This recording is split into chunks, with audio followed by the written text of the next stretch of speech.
Did I miss anybody else? If not, we are at 7:33, so glad we got people tucked in here, and very excited to have Jerry Friedman tonight. Jerry's a professor at the University of Massachusetts at Amherst, and I think most of you have heard of him or seen him or read his work before. Chuck, did you want to say anything else before we have him come on board here? Just to call attention to Jerry's latest work, The Case for Medicare for All. It's in paperback. It's excellent. It's a great resource. Great, Thanks. thank you. And we very much appreciate it. He just spoke with our monthly meeting for OPS, which is on the 3rd Fridays of the month at noon Eastern time. And he spoke about what do we need to do now to be able to get universal health care coming up, and he's going to be continuing that conversation with us tonight. So thank you so much, Jerry, for being in here. You're welcome to add whatever you would like to your introduction as well. Thank you so much for being here. Thank you. I'm unmuted. Yeah. Thank you so much for having me again.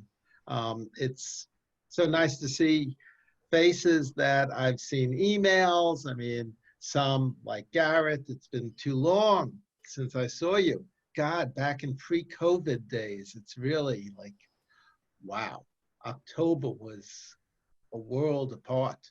And that's, I kind of had two thoughts about today. The first is about what it means to be in a different world. And the second is I'd just like to talk a little bit about some work that I could take a little bit of credit, mostly as a grad student who did it for me, about some of the proposals that have been circulating in the Biden camp for Medicare expansion, assuming we capture the Senate, et cetera. But first is about, the world that we're in since Friday. This is not the first time, as you all know, that the United States has gone through a major crisis, a major division even. And I'm thinking of the two major times in the past when the country was truly divided, but moved in a good direction. And this, I think of Winston Churchill's apocryphal saying that Americans always do the right thing, but only after they try everything else. And during the Civil War, if you looked in 1860 or 1861, actually in 1861, at the beginning of the Civil War, after the firing of Fort Sumter, Congress overwhelmingly passed a resolution that this war had nothing to do with slavery. And we have no interest in civil rights for blacks, for African Americans, they didn't call them that. Within a year, Lincoln, and we celebrated this yesterday, I think. Chuck might be able to correct me. Lincoln signed an a preliminary Emancipation Proclamation. He signed the final one a few months later. Congress passed the 13th Amendment to the Constitution ending slavery 3 years after that. At that point, Republicans, the governing party, were like the Democrats of today. We don't want to do anything more. I mean, there were radicals in the Republican Party, but the center of the Republican Party was conservative on racial issues. They had no interest in suffrage for blacks, no interest in suffrage for women either. That took longer, but there were radicals who were pushing for that as well. They had no interest in civil rights. Yet, 2 years after the 13th Amendment, they ratified and they forced through the states the 14th Amendment, which granted civil rights and voting rights for blacks. That was supported 2 years later with the 15th Amendment, which nailed down voting rights for all American men. This was a sea change in public opinion and in the opinion of the governing elites that happened in a very short time. Why did it happen? Well, we're seeing this happen now. Nancy Pelosi is threatening all sorts of stuff if the Republicans push to fill Ginsburg's seat. Chuck Schumer, I mean, Chuck Schumer, a neoliberal Wall Street Democrat, is threatening that if the Republicans do this, if they push through a replacement for Ginsburg before the next election, then we're going to take away the filibuster, we're going to pack the court, we're going to do all these other things that would be inconceivable for moderate Democrats. And I think that is the opportunity that terrible circumstances give us, that if really bad things happen, even moderates and conservatives will move. Why did the Republicans bring forward votes for blacks? Because they had to win the next election. They knew, and in fact, Grant in 1868 was the first elected president who didn't get a majority of the white vote. The Republicans knew they needed the black vote, so they had to enfranchise blacks. And if they were going to enfranchise blacks, they had to be offering them something. They had to give them civil rights. Now, it didn't last. We all know that tragic story. And that's the second danger that we have to deal with. The first is to move our allies, our friends, the moderate Democrats. And this gives us an opportunity to move them because they are going to be desperate. They may not want, we know that they don't want to upset the apple cart, to take on Wall Street and the health insurance industries and the hospitals and all those. But if they feel that they need to do it to hold on to power, the first rule of a politician is get elected. So that's the first thing. The second thing is once they do move forward, and we see this with Medicare, over a third of the people on Medicare now are not in what we would think of as Medicare. They're in Medicare Advantage, private insurance plans, paid for, overpaid by the taxpayer. Once we win, we're going to have to hold on to what we've won. And that's going to be an ongoing struggle. The thing that we get from winning is we build a bureaucracy, we build institutions, and we build constituents who depend on the programs we establish. And that is a clue to how we can move forward. We want to build programs, even with Biden, even with Pelosi and Schumer. You know, we can push them, and we want to push them to programs that will move towards national health insurance, even if they're not ready to make that giant leap all at once. And having established wins on the ground, we want to be able to we want those programs to be such that we can build. This is how we got better Social Security. You know, Social Security, when it was established in 1935, was a really very limited program of very little value. It wasn't until the 1950s that Robert Ball and other people within the Social Security Administration moved it forward step by step until by the mid-1970s, it was a really good program. Since then, as with civil rights for African Americans, we've lost ground, but we've held on to a lot of the ground that we gained with Social Security disability and Social Security retirement because so many people depend on it. And that's the type of program that we want to be pushing on Biden. It would be great if Joe Biden would respond to the current COVID crisis and seize the day with the Republicans behaving so badly to say, the hell with them, the hell with sticking to the old ways of doing things, we are going to revolutionize America with Medicare for All, and a host of other good programs. It's probably not going to happen despite everything that we do tonight, and that we're all doing out there in the world. But the agreements that he signed with Sanders and Jayapal and others, the Biden-Sanders memo on policy, whatever they call it, has some good stuff in it and some stuff that's less good. And we want to emphasize the good as we go forward, and maybe try to think about what to do about the rest. This is where I've been costing out with a graduate student. You'll pardon me if I get a little wonkish. But there are basically three elements. One is fixes on the ACA.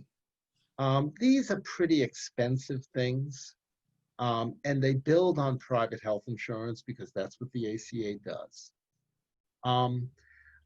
They would enroll maybe 2 million more people, which would kind of put the uninsurance rate back to what it was under Obama. That's good. I mean, it would save a couple thousand lives. You don't want to dismiss that.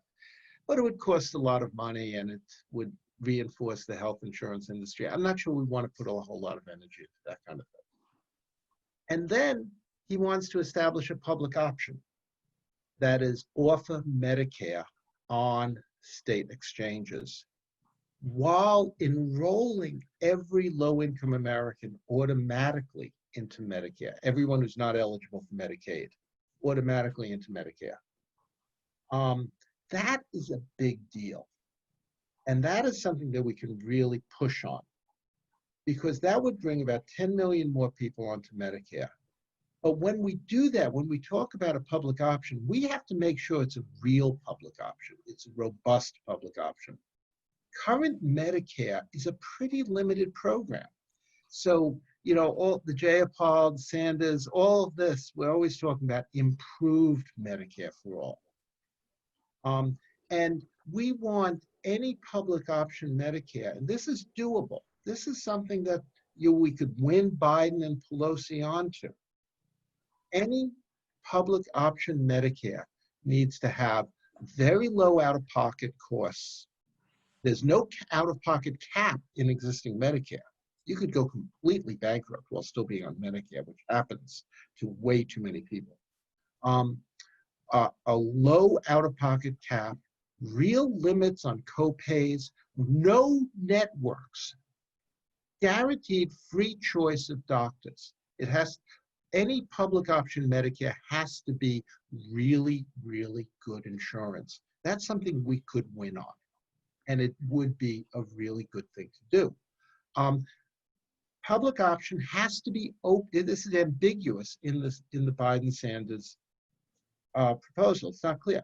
Public option has to be open to employers to buy coverage for their workers. We would rather do away with employment-provided health insurance, separate jobs from health insurance. That would be better. But along the way, right now, if we can build up Medicare, make it bigger, then that's a good thing. Get more people caught up in Medicare.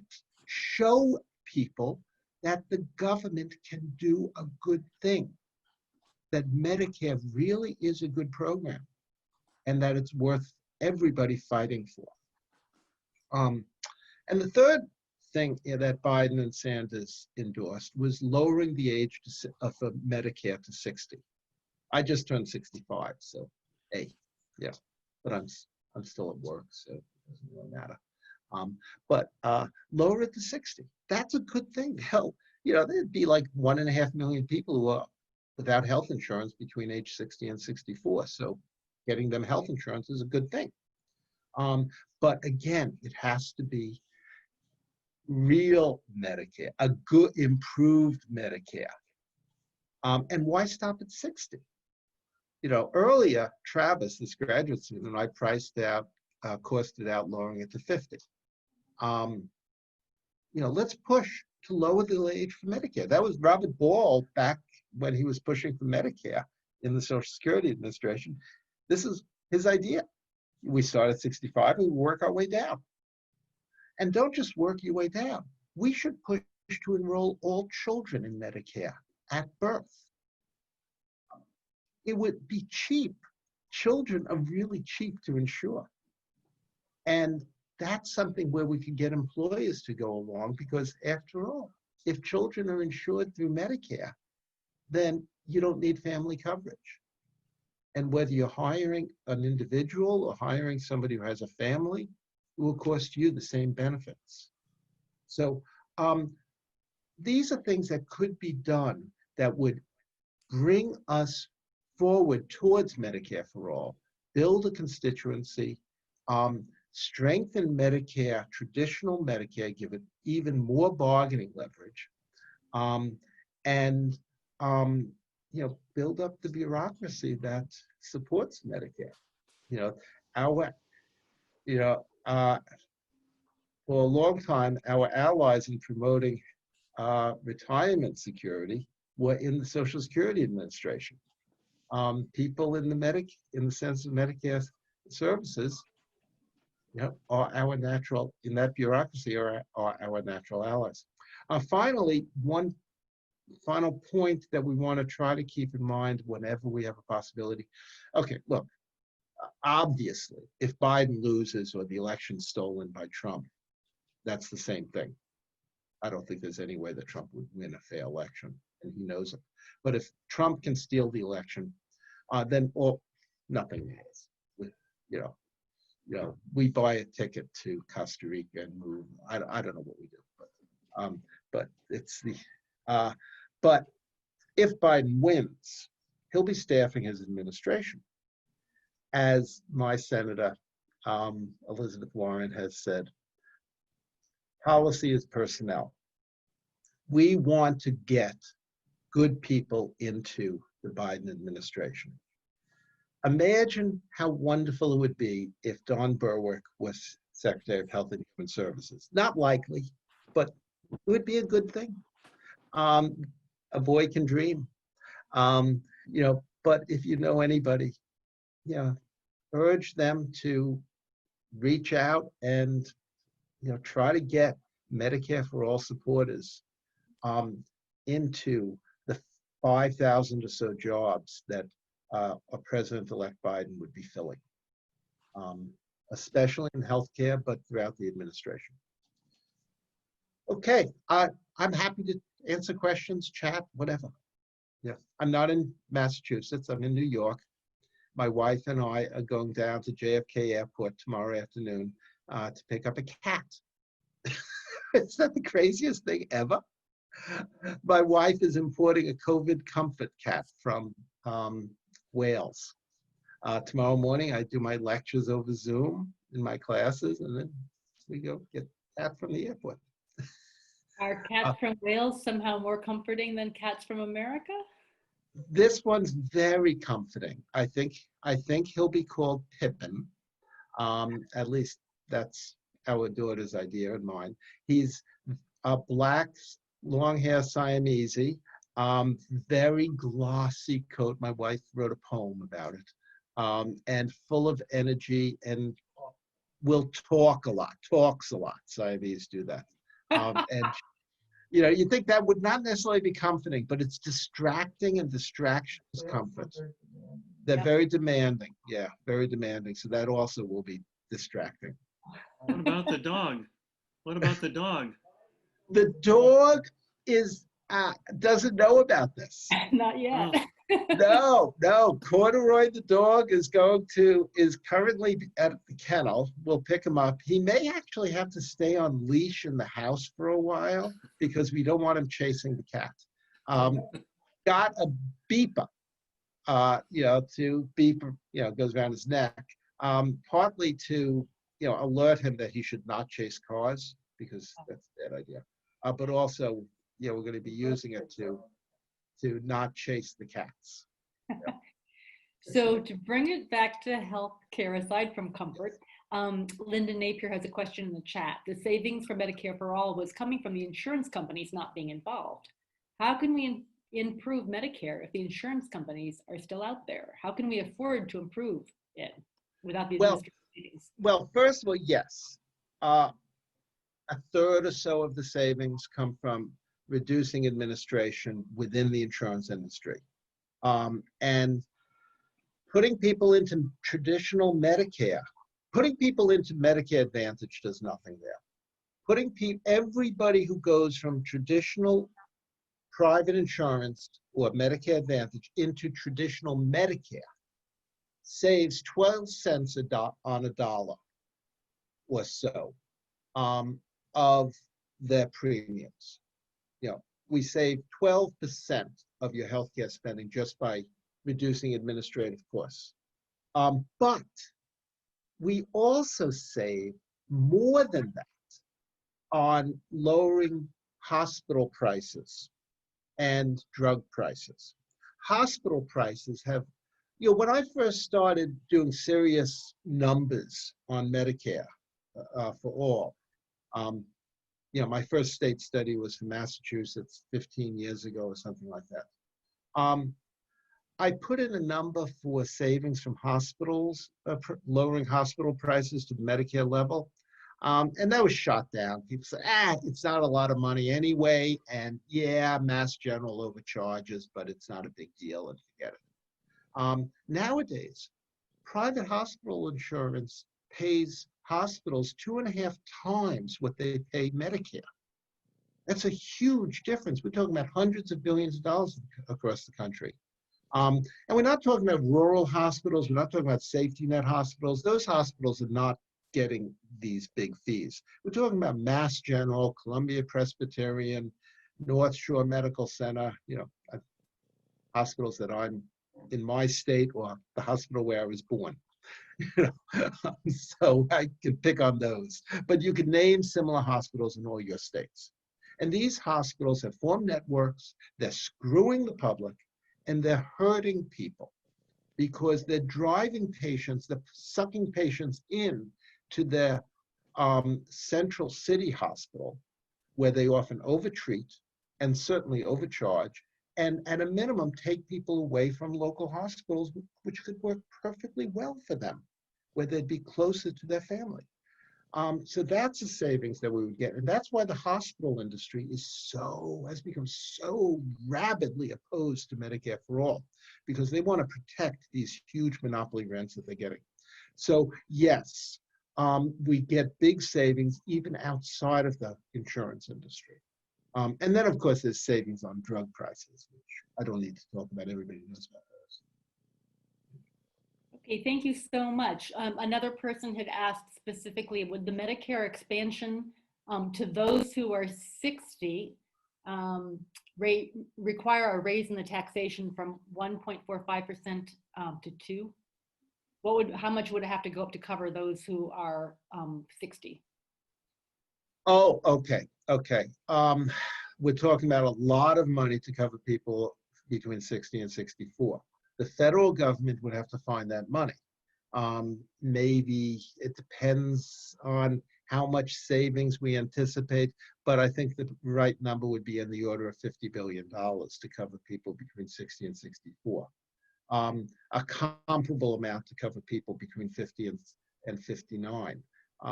You know, there are more people 50 to 59, but they're a lot cheaper than people 60 to 64. So we're talking about a lot of money. It would be it could be financed with a couple percent on the Medicare payroll tax, which is better than the Social Security tax because there's no cap on it. It would be better still to do it through a wealth tax or a progressive income tax, steeply progressive income tax. Biden has pledged that nobody under $400,000 will have to pay higher taxes under his program. Fine, only tax people above that. I think you could get the money just from there, but you might have to go down to $250,000 But we've had such an increase in inequality in this country. So much of this increase in income has gone to the very, very richest Americans. Even while their taxes, in 1970, the richest 400 Americans paid about 70% of their income on taxes. That is, sorry, the 400 biggest taxpayers paid about 70% of their income on taxes. Now that's about 23%. So they've gotten huge tax cuts even while their income has soared compared to everybody else. Thank you. Thank you. So another question, Medicare for All will save dollars under normal conditions. Is that still true under times of increased need for services like COVID-19? Well, we may be spending more on health care, but if we have lower prices for hospitals, lower prices for drugs through Medicare negotiating drugs, lower administrative costs, then the cost will be spending less than we would in the counterfactual where we continue under the current system. So yeah, we'll be saving money. We may still end up paying a lot more because healthcare is, a big deal now. The other thing to keep in mind is that the current system's waste gets worse because one of the problems with the current system, of course, is that so many people are locked out. Which is not an accident. It's inherent in the system where you only get services if you pay for them or could afford insurance. So, locking people out is central to market-based medicine. And if you lock people out during this period of communicable disease, then you're contributing to the spread of the disease, and that's going to make everything worse. Right. Thank you. So volunteers are stretched thin for time. How much should we use advocating for the Healthcare Emergency Guarantee Act? That's 6906. You're familiar with that one? No. What is the?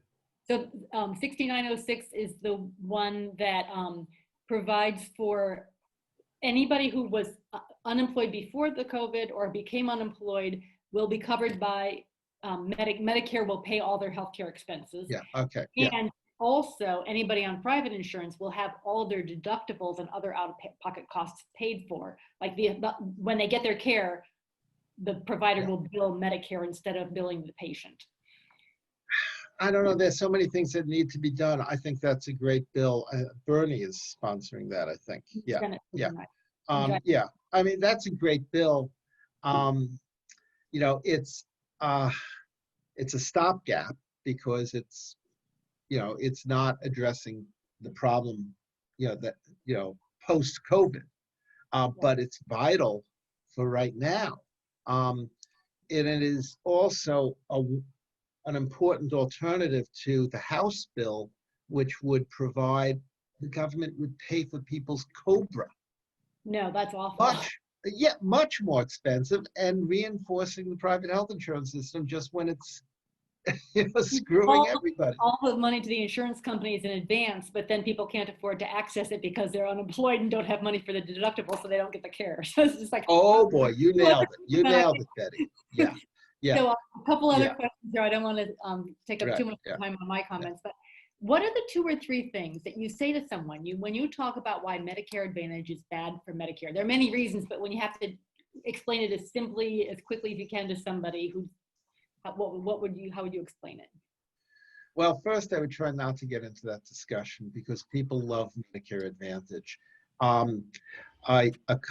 Last year or so, the wonderful senator from Ohio was sponsoring a letter to just ask CMS to enforce the law where Medicare Advantage plans were supposed to provide information to CMS, and he could only get 4, Sherrod Brown, he could only get 4 co-sponsors. It was embarrassing.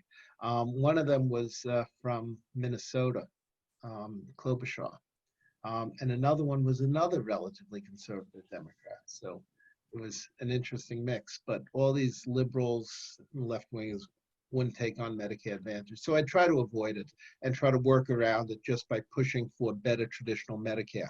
And one thing is putting out-of-pocket caps on traditional Medicare is really important because it reduces the advantage of going on Medicare Advantage plans, many of which have much better benefits than existing Medicare does. So I would just try to talk up the carrot of making Medicare, traditional Medicare, better, rather than talking down Medicare Advantage.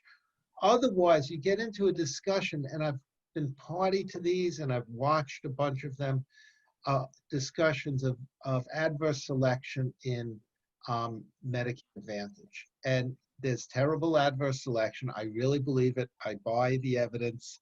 Medicare Advantage plans skim and behave badly, but they will get you all tangled up, and you'll get into this big academic discussion, and people will just lose track of it.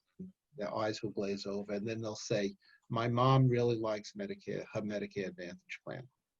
And everybody loves it until you get sick, until you actually need health care.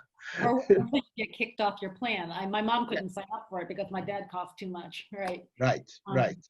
So another question here, the biggest savings I have seen projected by US single payer proposals is about 18%. Other countries cover everyone comprehensively for 50 to 60% of what we spend as a percent of GDP. What do you think accounts for the difference? Prices, overpricing at hospitals. Virtually everybody who does these types of studies, including myself, has been behind the curve on rising prices for insurance, for hospitals especially. A little bit for providers, but it's really the hospitals. Add to that, it's not only the overpricing, but while Americans underutilize healthcare in general, they overutilize healthcare in some specialized settings. And I believe that, but I can't prove it. And I think that's also a consequence of the soaring network domination of American healthcare. I mean, you have a few giant hospital systems in most states, and they suck patients into the most expensive settings. So they're charging extra high prices, and they're also diverting patients to, overutilize expensive services in those things. To give you an example, somebody we all know told me that when he was head of the emergency department at Cambridge Hospital in Cambridge, Massachusetts, if someone was hit by a car in front of his hospital and it was brought in and given a CAT scan for $300 or something like that, and then they loaded that person into an ambulance and sent them to Mass General for whatever reason. When they got to Mass General, person holding the disc with his CAT scan, that disc would be thrown away, and Mass General would do the CAT scan again and would charge $1,000. Yeah, and with the same reader in Bangalore, India. I'm not sure about the reader, but that's you get the idea that these hospitals, they suck patients in from elsewhere. That's why they buy all these physician practices. It's very unusual now, as you all know, for a physician to practice independently. Even if you used to practice independently, chances are you're being propositioned by your local must-have hospital network to join in.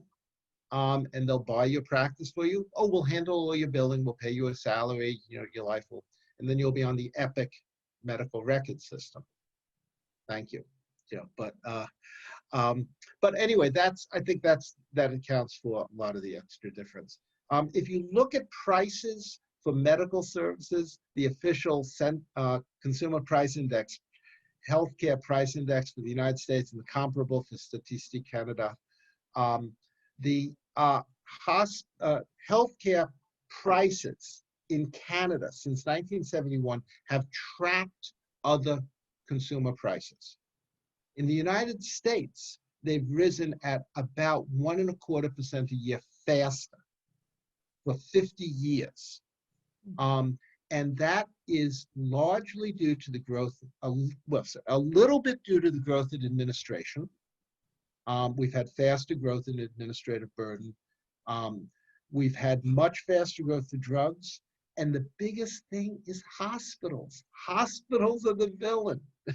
And that's been studied in these, estimates of the cost of healthcare. Thank you. I have another question. This is from Henry Broska. Medical inflation is galloping at 2 to 4% higher than the annual inflation, and it has for many years. You've just been speaking about that. At what point will average middle-class Americans with insurance plans not be able to afford our care if we get sick and need hospitalization? We seem to be closer and closer to that tipping point where fewer and fewer insurance plans are adequate to meet our needs. So why are you advocating for more of the same when it's clear we need policy reform? Well, I'm not advocating for more of the same. When I'm advocating for interim steps, I'm just trying to think politically. If I had my way, if I could wave a magic wand, then yeah, of course, we'd all be, but yeah, it's definitely,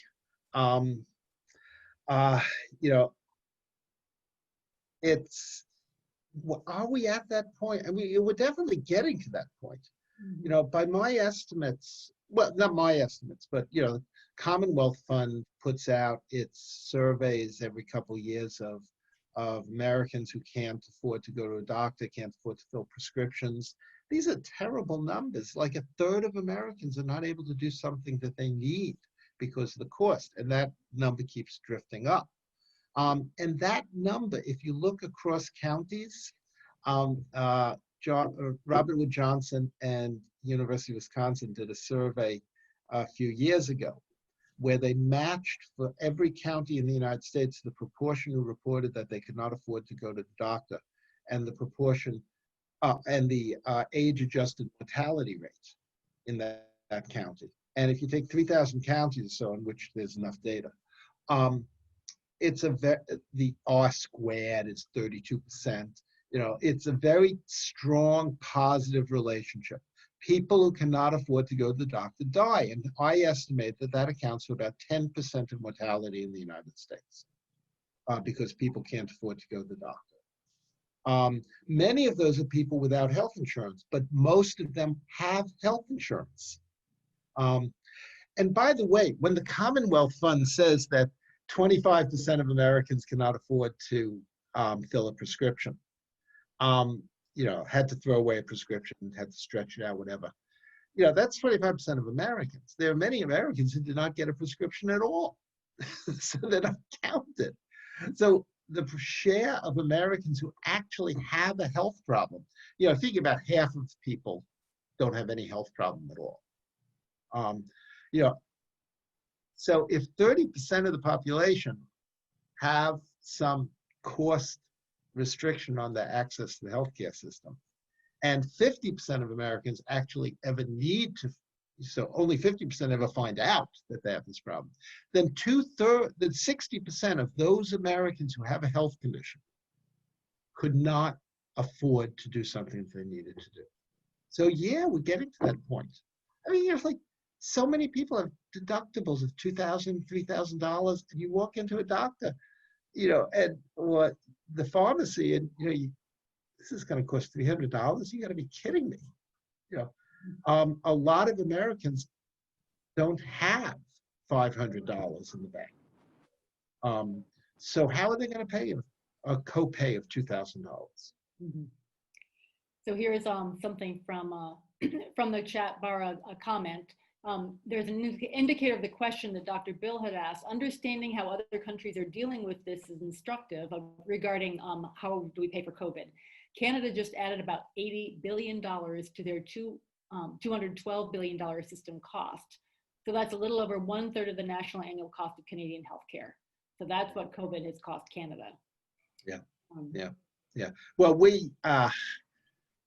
I wish that when we talk about cost of healthcare, we would include in the cost of healthcare premature deaths, the dollar value of premature deaths. And then I think we would start reevaluating. Economists would be, you have to face that under no question is Medicare for all cheaper, because we reduced the number of premature deaths so much. We've had 200,000 people die of COVID at $10 million apiece, which would be the current dollar value of what the special master after 9/11 valued human lives at. At $10 million apiece, 200,000 deaths dwarfs our, our COVID healthcare bill. And then we'll probably have another 200,000 dead before the inauguration of the next president. And then even if we start doing the right things, it's going to be a while before we get this under control. This is a financial disaster before we get to paying for healthcare. While we're talking about COVID, somebody is wondering too how much the savings would be to invest in testing, tracing, and treatments to lower the incidence and severity of the disease, which of course, the disease would be much more expensive. Yep. You answered that question. You don't need me. Yeah, absolutely. My mask is the cheapest vaccine you could have. And then about 4 to 5% of all medical expense is paid for by philanthropic donation. What do you think will happen to donations under government universal care? That is one I'm not worried about. if that reduces, that's okay. Yeah. I'm not thrilled about philanthropic donation. Although, you caught one of those nasty little secrets for everybody who does these types of economic impact studies, because we all kind of, slip those under the rug. That's money that we're going to have to make up, because I assume that a lot of that will go away. Maybe not all, though. People like to donate to Mass General Hospital, which is the biggest business in Massachusetts and the most profitable, probably. People donate money to it so they can get that. Harvard gets all these donations. I mean, they got a $50 billion endowment. But donations distort. They're expensive to collect. They're all these, my university donations cost in the order of 30 cents on the dollar to collect. So that's really wasteful. And they distort behavior. To get the donation, you start doing different things. So I wouldn't be sorry if philanthropy partly went away. I guess the Philanthropy does help sometimes, fills in the gaps. So, GoFundMe is a mark of shame on our country. So many, 250,000 people a year or so go on GoFundMe looking for help with healthcare bills.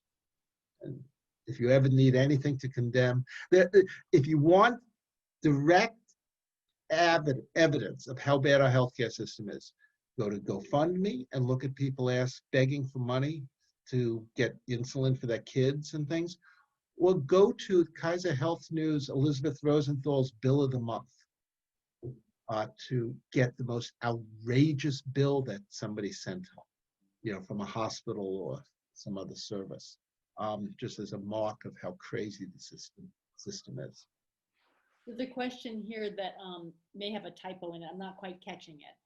Dr. Friedman had a great funding mechanism for Medicare for All, a visual with 3%. I'm not sure what that was.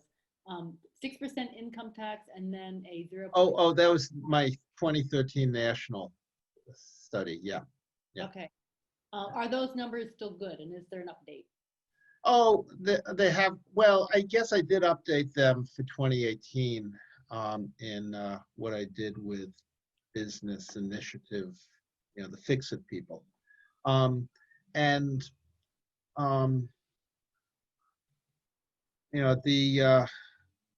My estimates of the savings were higher, but also costs keep going up. So to some extent, you probably will start to, you probably will have to raise the numbers a little bit, but they're pretty good. If you want to go by those, then it's good enough for rock and roll. Thank you. As they would say in Hollywood, we could always just fix it in post. So someone answered in here that Connecticut saved 14% per member on Medicaid by firing the managed care organizations. So that would help a lot nationally. So that. Good for them. Good for them. I'm not surprised because that would be the administrative burden of the managed care. So probably have better care for the people on Medicaid too. Thank you. Good And for Connecticut. Good for Ned Lamont. I see several comments about the medical industrial complex. And Chuck asks, where do you see opportunities at the state and or regional level? Well, just as the political crisis is giving us opportunities, the economic crisis is giving us opportunities at the state level, because every state in the union is staring bankruptcy in the face. Tax revenues are down 25+%.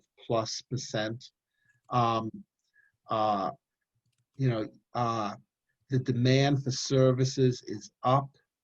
Other sources of state revenue, like college tuitions, are down. So states are looking at really, and they're not getting help from the federal government. Maybe they will after January. I sure hope so.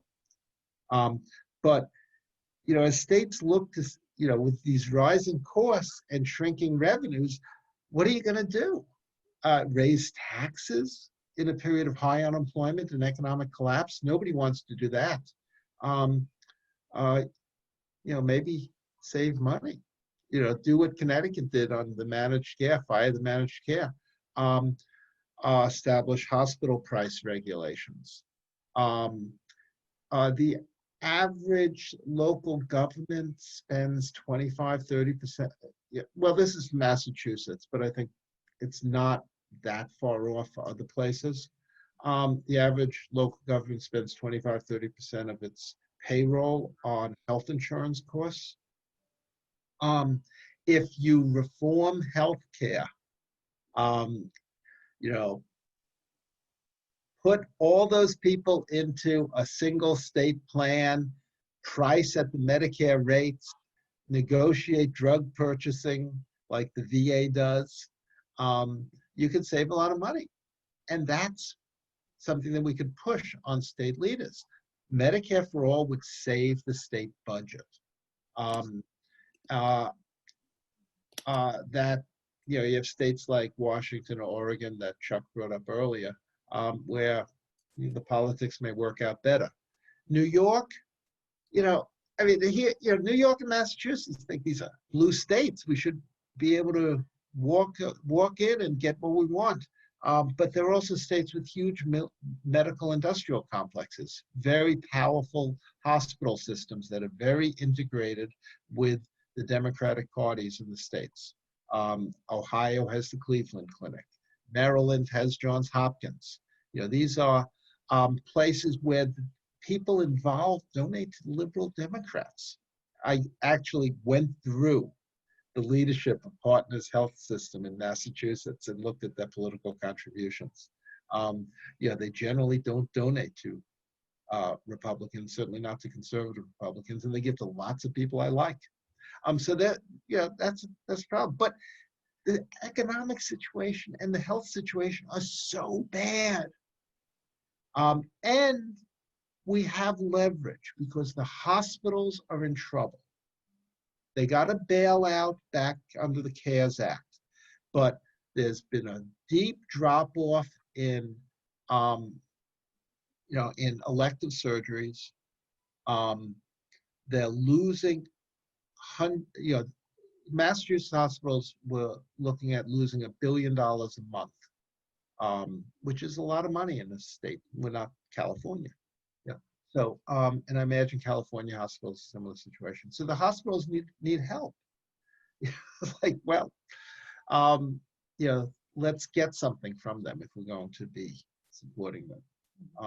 Get them to back off on their politics, move to a Medicare for all system in the state. So that's the opportunity that I'd see, state budgets and the vulnerability of the hospitals.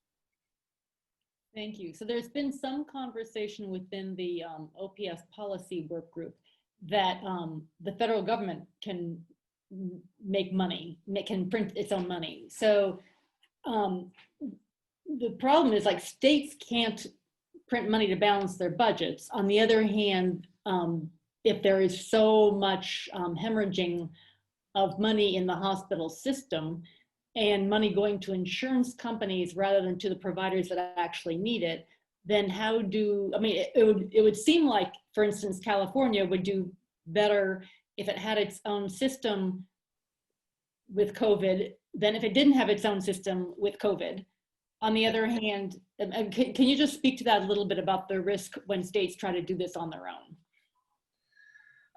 It's a problem because when the federal government, when the economy goes down, the federal government could always print money to make up for the shortfall and maintain the healthcare system. California is pretty big, but if you finance the state system out of the state budget, then it's bound by the state constitutional restriction on that you have to have a balanced budget. 49 states have that. So if the economy goes down, you're going to have to cut spending on healthcare to balance the budget. That's a problem. I think a solution to that problem would be, short of lying, which is what states always do when they're in this type of situation, they just produce some wildly optimistic estimate of revenue, and then, oops, we got a deficit. Didn't plan it. But the solution would be to offload the health authority to a separate non-government agency, which could issue bonds to cover shortfalls. Now, over the long run, over the business cycle, you need to be paying those off. You need to be balanced. But it would, a separate non-government agency could evade the constitutional restriction. I'm not a lawyer, but I think that would work. Over the business cycle, yeah, you have to maintain, taxes at a rate that can sustain the spending. But, and you have to build up reserves just like any private health insurance does. But you build up those reserves and, you borrow when you're in particular trouble, and then you pay it back when things get better. And then you start building up your reserves again to carry you through the downturn, and then you borrow if you need more. And as long as it's not on the state budget, I think you can do that. Thank you. There's another question for you here. The Perry Group has recommended paying by means other than payroll tax, including business receipt taxes that would exempt all public agencies from contributing since they don't take in receipts. That would be a tremendous windfall to cities, counties, states, and school districts. Is that a great idea? Great idea? Okay, I'm going to channel my friend and colleague Bob Poland right now. Bob would say, as he has said to me more than once, I am the only progressive economist who likes sales taxes, as long as they're organized, as long as they're done as in the business receipts tax in a way that could be progressive. Maybe, I don't see why bother? It's like, just do an income tax. I don't really see, why you want to do it that way. But Bob insists that as he wrote it for California, it's progressive. The burden is mostly on higher income households. I haven't looked into it. I'm surprised. But, I respect Bob a lot, so I'm not, I'm not going to say he's wrong on something where I haven't looked into it as much as he has. Okay, thank you. Thank you. So how about value-added tax, which most European countries use? I don't like that. The problem is that rich people, first of all, they bought, they don't spend their money the way normal people do. You know, I mean, I get some money, I spend it. You know, low people below me in the income ladder get money, they spend more than that because they, you know, they need it. Really rich people get money and they don't spend it. So they're not paying taxes on it. They would pay taxes on his income, but they're not paying taxes on his consumption. Second, rich people's consumption tends to be things that are not taxed. So rich person goes to Paris and has dinner. Maybe they'll pay a value-added tax in France, maybe not, depending on what they buy. They may get refunded at the border. But they're not paying it to Massachusetts or California or New York. And other forms of rich people's consumption, art, whatever, is often discounted for the tax. So you can't tax the rich as effectively with a consumption tax as with an income tax. You could tax them with a wealth tax, which Elizabeth Warren was pushing. And I think that's something we should really be. In the past, I opposed a wealth tax on the idea that we should have taxed it when it first came in. We shouldn't be going back and taxing it a second time. But since we haven't been taxing it as it comes in, you know, we've got to go back for a second bite of the apple.